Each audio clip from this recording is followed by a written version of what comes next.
Dans ma série de vidéos sur l'économie des animés, j'ai parlé de Nausicaa, mais j'avais étrangement parlé d'aucun autre film du même réalisateur, Hayao Miyazaki, ni de Isao Takahata. En fait, je ne voulais simplement pas monopoliser la vidéo en parlant de tous les films du studio Ghibli. Nausicaa est le plus important, le plus emblématique, celui dont le succès a entraîné la création du studio Ghibli, et c'est mon préféré. Je vous recommande de vous intéresser aux films des deux réalisateurs, et pourquoi pas les autres films du studio. Mais j'ai l'intention de me limiter à ceux que je trouve personnellement les meilleurs.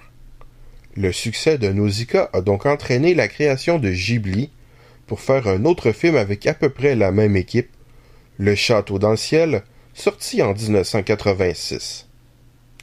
Ce film d'aventure pour toute la famille nous raconte les aventures de deux enfants, un jeune mineur et une fille tombée du ciel, en flottant tranquillement grâce à un bijou mystérieux dont veulent s'emparer l'armée d'une nation et des pirates de l'air, celui-ci menant à la légendaire cité volante de Laputa.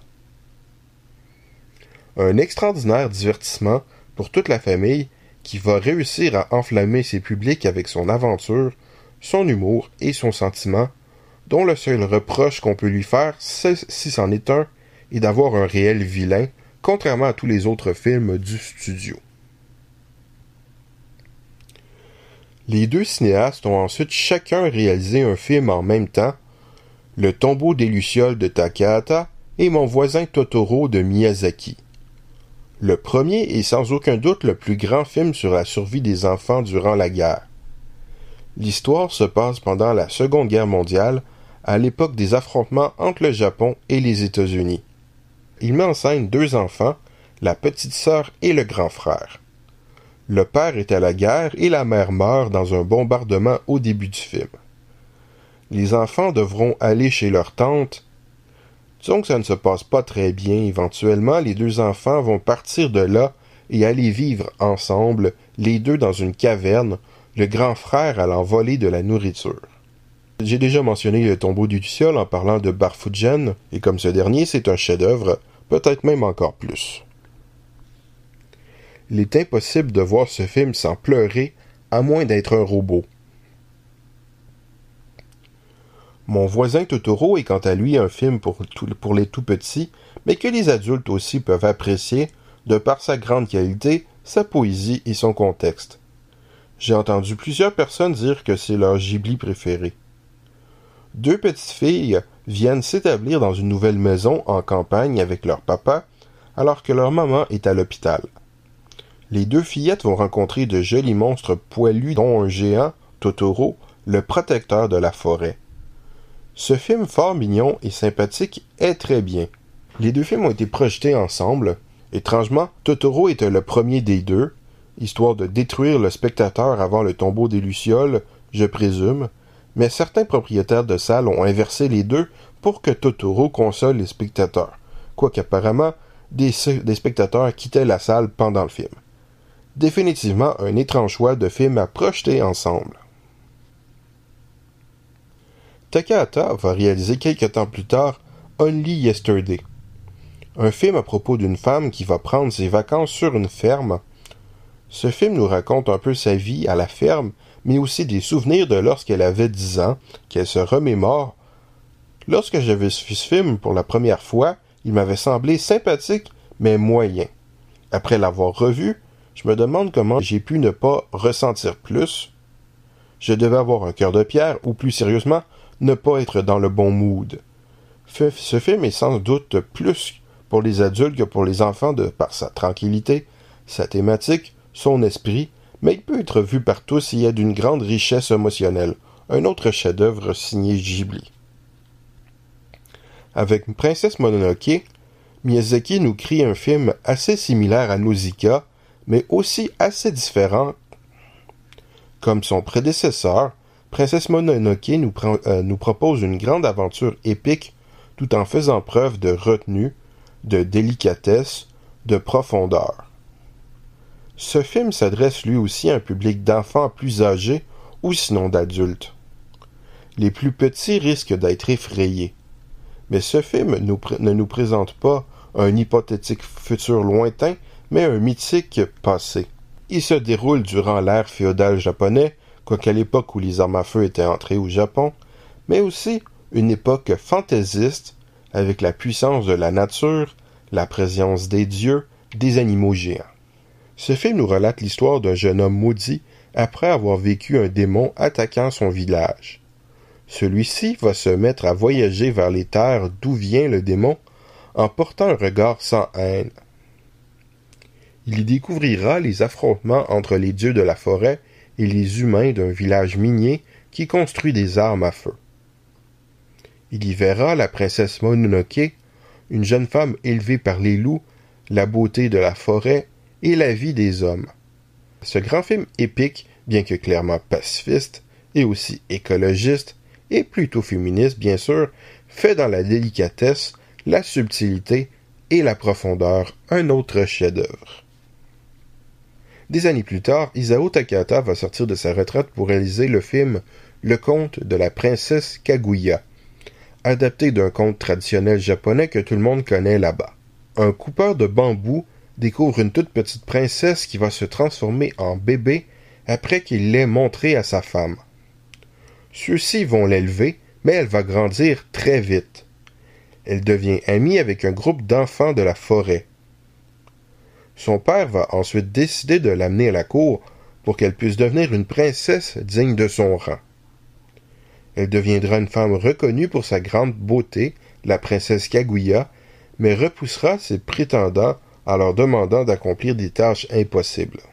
Je n'aime pas spoiler, mais puisque ce conte est supposé être connu par le public avant de voir le film, je me dois d'en parler. Pour ceux qui préfèrent ne pas en savoir plus, vous pouvez vous boucher les oreilles en chantonnant quelques instants.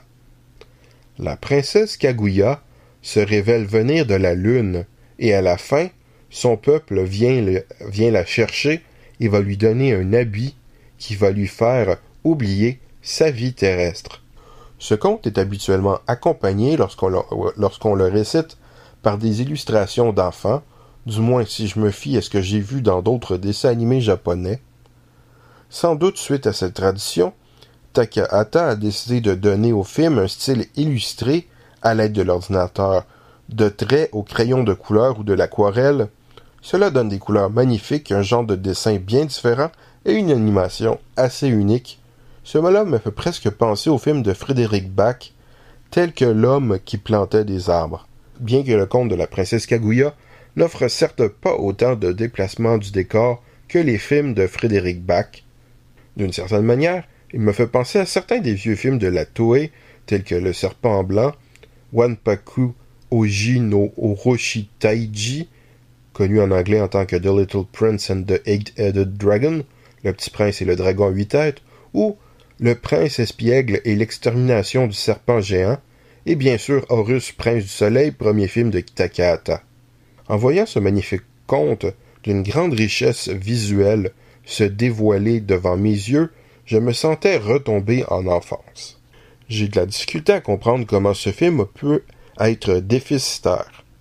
Il a effectivement dû coûter une fortune à animer, mais comment se fait-il que le public n'ait pas accouru pour voir ce film?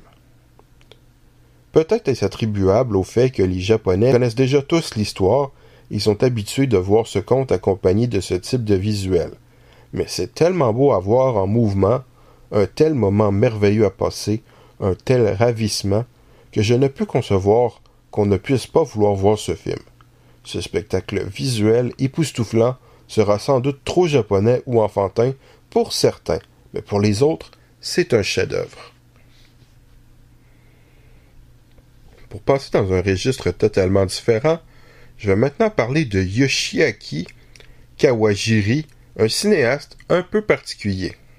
Il va réaliser Wicked City, qui est sorti le 25 avril 1987, d'après un roman de Hideyuki Kikuchi, un animé ultra-violent des années 80 pour la vidéo. Ayant souvent entendu dire que Wicked City était l'un des plus extrêmes animés violents, ou le pire, cela a éveillé ma curiosité. Ce film nous présente Renzaburo Teki, une sorte d'agent secret de sécurité mondiale, travaillant pour une organisation secrète s'occupant des relations avec un autre monde, celui des démons. Il devra faire équipe avec une belle démone, Maki, pour protéger un vieux type en prévision de la négociation d'un traité de paix. Un complot démoniaque cherche à faire échouer la négociation et donc à tuer les personnages. Ce film est bien sûr assez violent, enrobé dans un style qui fait légèrement film noir, tout en insistant sur l'atmosphère et le côté fantaisiste démoniaque. Si le film a certaines similitudes dans son sujet, son ton et surtout son style visuel avec Demon City Shinjuku fait l'année suivante, il est en fait assez différent. Demon City Shinjuku est plus, malgré son ambiance, un récit d'aventure traditionnel avec son aspect initiatique, les alliés, les ennemis et tout l'ultime. Ici, même si au final cet aspect est un peu présent, nous sommes plus devant un film noir, une intrigue presque policière. On veut savoir ce qui se trame, surtout un suspense. On attend angoissé, enrobé dans l'atmosphère, quand surgira l'attaque, que va-t-il se passer d'horrible en attendant la résolution? Le suspense est tout de même pas trop mal efficace devant tout le travail sur l'atmosphère et l'horreur de bien des situations. Même si les personnages semblent sans doute trop puissants et l'histoire un brin trop prévisible pour cette tension, les scènes d'horreur sont assez imaginatives. Une femme dont le corps se met à se mouvoir comme un insecte, dont le vagin se transforme en bouche avec plein de grosses dents, avec une tête qui saute d'un corps et attaque violemment les personnages pour se faire exploser par l'attaque des héros, etc. Mais l'horreur n'est pas vraiment permanente. Quand on est dans certaines scènes, on ressent plus l'angoisse de l'attente, ce qui est bien plus efficace. Comme dans Shinjuku, le réalisateur utilise une palette de couleurs très sombre et énormément de la couleur bleue. Selon ses propres mots lors d'une entrevue, le bleu est une couleur qui passe bien avec la vidéo et aussi il aime beaucoup cette couleur. Je suis bien prêt à croire qu'il a étudié les effets de la couleur sur la vidéo, puisque malgré le fait que je n'ai vu Demon City Shinjuku que depuis une VHS et les mauvaises critiques que j'ai pu lire sur l'édition DVD de Wicked City, les deux films me semblent avoir une palette de couleurs qui s'en sort vraiment bien, un visuel notable. La violence extrême peut sembler facilement abusée ou gratuite, mais cela est un peu le but de la chose et cela contribue à l'atmosphère. Par contre, ce film a un traitement assez choquant envers les femmes avec les nombreuses scènes de tentatives de viol, de dégradation corporelle, de créatures féminines monstrueuses anéanties un peu violemment, quoique pas plus que les hommes, d'imagerie tout simplement dégoûtante. Mais bon, le hentai prouve que les Japonais peuvent faire bien pire. Ils n'ont pas la réputation d'être les plus progressistes, les plus grands féministes, et ce film se veut clairement choquant. Je dois avouer honnêtement que j'ai personnellement été un peu déçu au niveau de mes attentes pour la violence. Après tout, ce titre a la réputation d'être un des pires. C'est effectivement pire que Demon City Shinjuku, sans doute MD Geist et sans aucun doute Akira, qui est loin d'être aussi violent que certains le disent. Akira violent oui, gratuitement, je ne pense pas. Ultra violent, certainement pas. Mais ce n'est pas trop pire. Pour savoir si vous avez l'estomac, je vous recommande de voir le trailer anglophone du film, qui me semble pas vraiment représenter les points positifs du film, mais en montre un montage parmi les moments les plus extrêmes. Ou tout simplement de voir le visuel de ce qui accompagne ce que je suis en train de dire, si YouTube ne l'a pas censuré. Ce film est bien évidemment extrêmement plus violent et gore que la série animée Parasite par exemple. Je doute que Wicked City soit diffusé à la télévision. En me renseignant sur ce film après l'avoir vu, j'ai croisé à quelques occasions le commentaire comme quoi ce film est bien moins pire qu'Urotsukidoji, le fameux animé qui a inventé l'idée de démons violents des femmes avec des tentacules, devenu à la mode depuis dans les hentai. Mais puisque je ne suis pas vraiment à la base un fan de violence, j'ai simplement appris à l'endurer et parfois à l'apprécier au second degré. Il m'arrive même parfois encore d'être un peu écœuré devant des films tels que Day of the Dead par exemple. Au final, ce film est pas mal, un divertissement honnête.